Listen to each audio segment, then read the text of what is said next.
Olá pessoal, aqui estamos nós com o nosso Bob Dylan, hoje rapidinho porque tem muita coisa para falar. Eu só digo que hoje nós não vamos falar de uma música do Dylan, mas nós vamos falar de uma música que teve a participação do Dylan e que é histórica, uma música histórica. Eu estou falando de We Are The World, que é uma sugestão barra pedido de uma aluna e seguidora, a Denise Marque, que me perguntou: professor, por que você não fala do We Are The World? O que você acha? O Dylan no We Are The World? Falei: ótima ideia, vou falar sobre isso. Então, como foi que nasceu essa música? We Are The World é uma composição do Lionel Richie e do Michael Jackson para arrecadar fundos para combater a fome e as doenças na África, especialmente a Etiópia.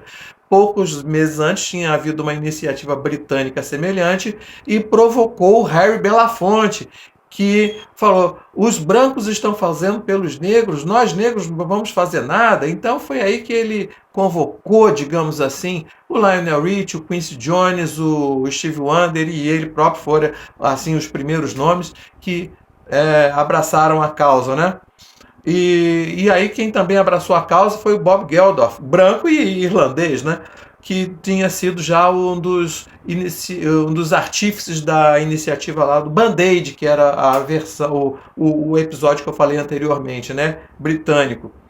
Então a música era para ser composta pelo Lionel Richie e o Stevie Wonder, e o Stevie Wonder falou assim: ah, eu venho e te ligo. No final das contas, o Quincy falou: olha, eu vou estar com o Michael Jackson amanhã, vou convidá-lo.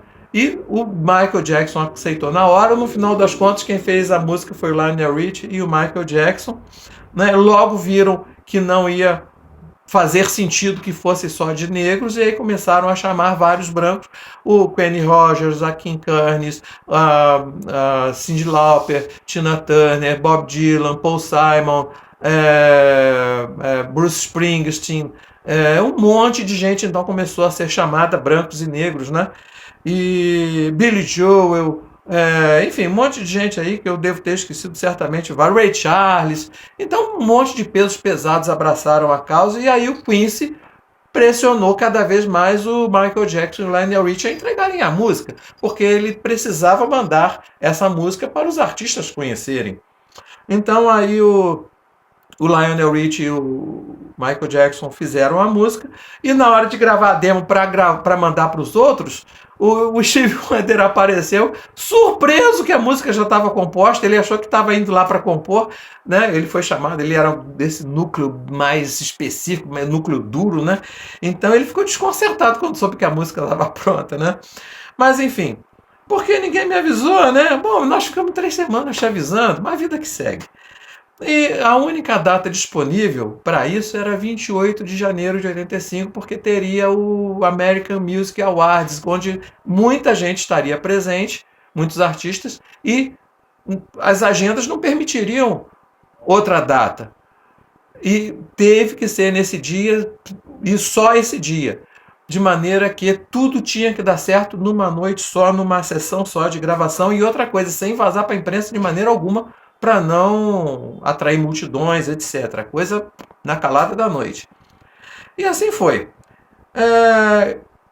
O refrão foi cantado por todo mundo, pelos 47, e as partes de solo seriam por poucos artistas, duplas e trios cantando 2 ou 3 versos. Então, quem tinha que ser escolhido para esses solos tinha que ser quem conseguisse imprimir a sua marca vocal, o seu estilo, ser inconfundível em 2, 3 versos. Com isso, mais de 20 ficaram de fora.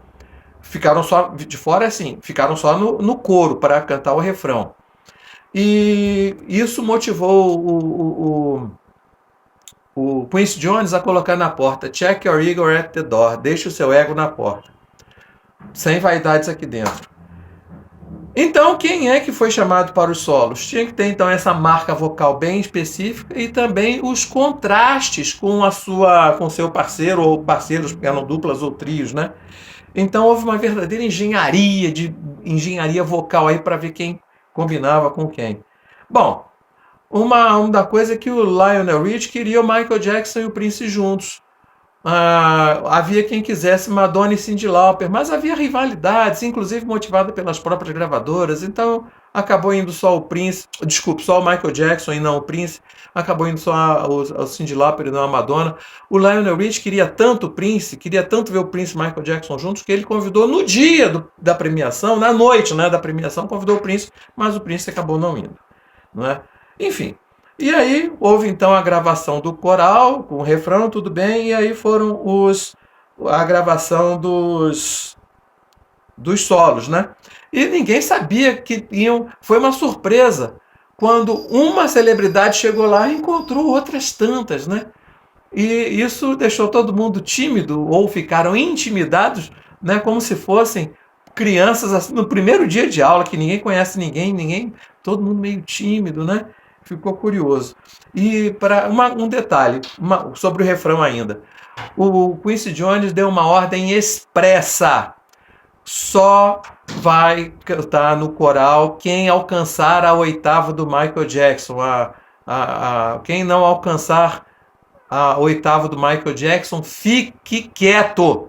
Bom, nessa o Bob Dylan ficou mudo o tempo todo no coral. E o detalhe é que a câmera flagrou ele várias vezes calado, desconcertado, constrangido porque não estava cantando nada, né? Enfim, mas é porque ele sabia dos seus limites, né? E ficou quieto, ele ficou mudo durante todo esse período aí do coral, né? Bom, enfim, e aí, pendências na letra. Na hora teve contestações com relação à letra, né? Então mudaram o iluminar, acabou ficando iluminar num dos versos, né? No refrão, né? O Stevie Wonder, ele queria inserir um verso We Are The World numa das línguas africanas. Aí o Geldof, que era o produtor também, né, junto com o Quincy Jones, teve que intervir nessa história, porque falou, olha, nós não estamos cantando para os necessitados, nós estamos cantando para os que têm dinheiro para doar para os necessitados. Então, não teve nada de invencionices de línguas africanas, não, todo só em inglês. Bom, e outra coisa também, o Smokey Robinson, que era do Temptations, e que conheceu o Michael Jackson quando ele tinha 10 anos e foi para Motown pela primeira vez, foi o único que teve coragem de falar para o Michael Jackson, falar para o grupo, né? Ninguém tinha meio que coragem, audácia de questionar um verso do Michael Jackson, mas ele teve, afinal de contas era quase como pai e filho, né? Ele falou assim, num verso, olha, é isso que estamos dando? É isso o quê? Tá meio sem sentido. Foi aí que entrou o verso So Let's Start Giving na letra. E todo mundo aceitou, né? Então o Ray Charles nessas alturas pediu, pelo amor de Deus, não vamos mais mudar nada, vamos gravar logo esse negócio. Então, foi gravado o refrão. O Al Jarreau teve um rápido intervalo. O Al Jarreau puxou uma homenagem para o Harry Belafonte. A Cyndi Lauper pediu o autógrafo para o Daryl Hall. E aí houve uma reação em cascata aí que todo mundo começou a pedir autógrafo uns para os outros. E daí reiniciaram com os solos, né? E cada um dando tudo de si, porque afinal de contas cada um sabia que tinha um monte de feras de olho no que eles estavam fazendo, né? E assim foi. Teve problema técnico que foi resolvido, tudo que aparentemente podia dar errado foi solucionado, né? Felizmente.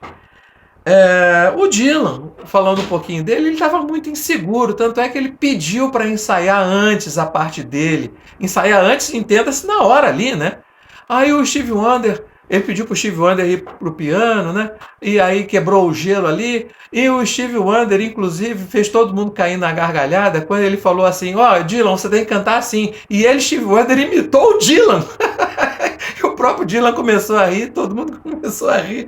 Isso serviu para quebrar o gelo, deixou o Dylan à vontade. O Dylan fez a parte dele, muito inseguro no final das contas, perguntando, será que fui bem? Será que fui bem? E o Lionel Richie falou, não, foi ótimo, foi tranquilo. O Quincy Jones, não, perfeito, tá tudo bem. Então, pessoal, foi um alívio para ele, foi um alívio para todos, porque todo mundo teve sua chance de mostrar ali seus dons vocais e ajudar para essa causa maravilhosa que arrecadou mais de 150 milhões de dólares para os necessitados. E mais ainda, houve uma reação em cadeia com outras iniciativas semelhantes pelo mundo afora. Pessoal, era isso que nós tínhamos por hoje. Muito obrigado pela atenção e semana que vem a gente volta com mais um Bom Dia, Bob Dylan.